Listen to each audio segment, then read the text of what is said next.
are we? This is Rack Studios. Look, Rack.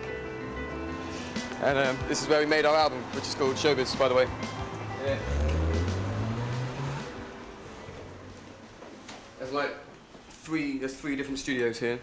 This is where The Cure were when we made our album, and Pavement were down there. And this is where we made our album. So it's nice, there's lots of bands all together, and like they meet up and have dinner and stuff. It's a very social place. And yeah.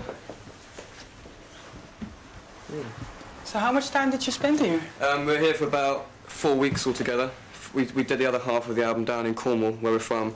So this is like, the studio down there is very seclusive, like very, you know, hidden from everything, whereas this is much more open.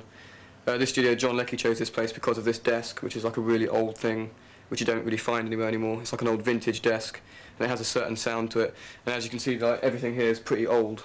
There's nothing like very modern here. There's no computers and things like that, so you know, it's all down to the bands to create the atmosphere. She had something to confess to, but you don't have the time, so look the other way.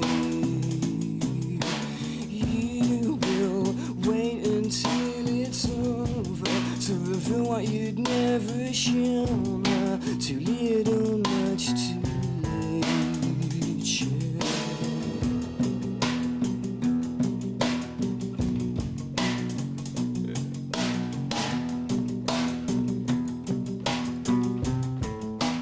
I originally started at Abbey Road Studios as an engineer, and this was back in the early 70s, and so I engineered all sorts of different sessions for different producers. I worked with Mickey Most a lot. I worked with Phil Spector, with George Harrison and John Lennon. I worked with Pink Floyd and lots of groups around at that time. He came to see us play and he liked us and everything, and we sort of became good friends with him. And he was with us when we went to America to like look, when we were first looking for these record deals. He was with us, and we decided that if we ever got enough money, we'd do the album together in like here and in Cornwall. And luckily we did. So we got to know him about maybe 5 months before we actually made it.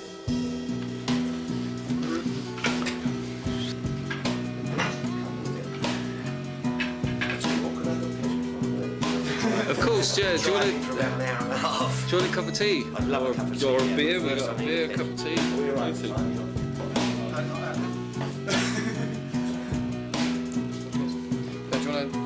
Plug it in. A fag. Oh, thanks. Cheers. We'd sort of roll in at about 3 or 4 and just do nothing, just sit around and eat and talk about what we're going to do later. And then like, as it got darker or whatever, into the night, that's usually like the time when ideas are at their best anyway.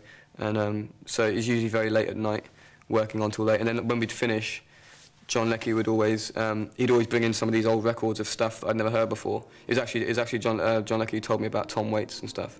And he'd like play me these like Tom Waits records, and I was really getting into it. Like late at night when we'd finish, he'd just like turn all the lights off and just listen to like weird stuff.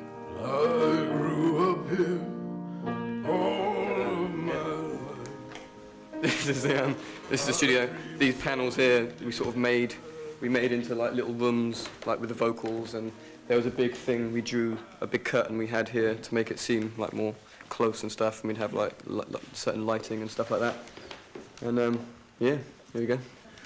So the piano, was that a place where you spent a lot of time? Yeah, piano is really good for like working out arrangements, and I replaced a lot of the guitars with that piano there, like the songs Sunburn, Cave, all those, any stuff, piano stuff you hear on the album is done on that piano there.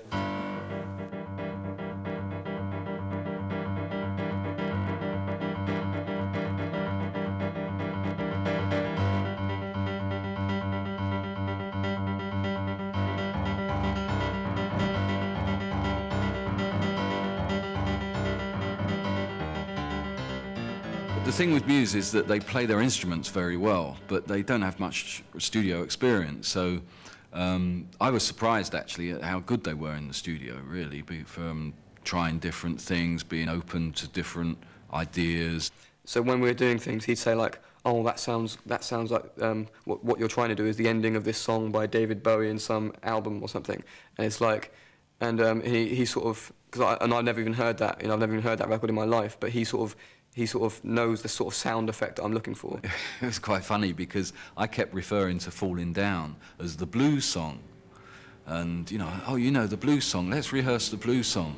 And one day Matthew came up to me and said, why do you call that the blues song? What is blues? I'm going, Matthew, it's blues because of the way you sing that note and the guitar chord. It becomes a blues song, you know? Oh, I didn't hear about that. I better check this out. I better check some blues out.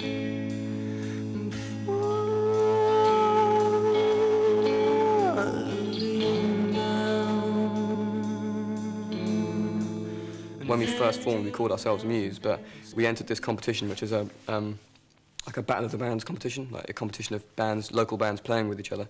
And we knew that we'd probably lose because Muse had just started, and the songs we were writing were quite serious and stuff like that. So we invented this other band, Rocket Baby Dolls, which was like very glam, you know, and like we wore lots of makeup and sort of the music we played was much more punk and aggressive, and we actually won the competition. But that was actually the first gig we ever did as Muse, but we called it Rocket Baby Dolls. And I think as the band's gone along, we've always had this sort of, you know, double sort of persona hidden inside.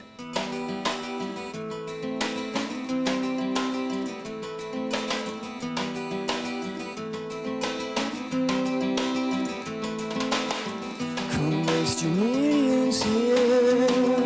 Secretly she sneers,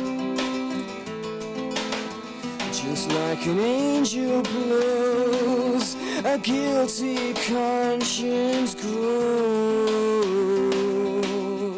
I think what Matt got off in the studio is that sometimes in the studio you can trash things, like you can use a cheap old microphone to record, or you know, you can put the microphone on the floor under the table.